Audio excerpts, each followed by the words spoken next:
Young tiger NTR Janata garage release అయ్యి 3 నెలలు దాటిపోయింది.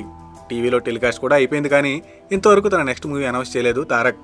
లింగుస్వామి, వక్కంతం వంశీ, త్రివిక్రమ్, అనిల్ రావిపూడి, పూరి జగన్నాథ్ ఇలా చాలామంది దర్శకుల పేర్లు వినబడ్డాయి.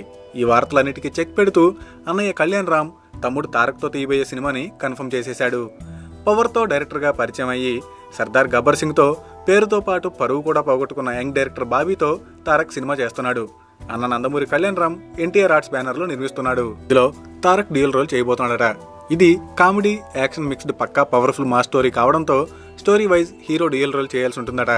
కామెడీ యాక్షన్ అనగానే అదుర్స్లో తారక్ చేసిన చారీ, నరసింహ క్యారెక్టర్స్ గుర్తొస్తాయి. కామెడీ లవర్స్ చారీ పాత్రని అంత ఈజీగా మర్చిపోరు. అందుకే తారక్ కూడా అడపదడప నేను అదుర్స్ సీక్వెల్ చేస్తా అంటుంటాడు. ఈ మూవీ తర్వాత సురేందర్ రెడ్డితో సినిమా చేయబోతున్నాడు తారక్. మరిన్ని ఫ్రెష్ ఫిల్మ్ అప్డేట్స్ కోసం మా TFC మీడియా ఛానల్ ని సబ్స్క్రైబ్ చేసుకోండి.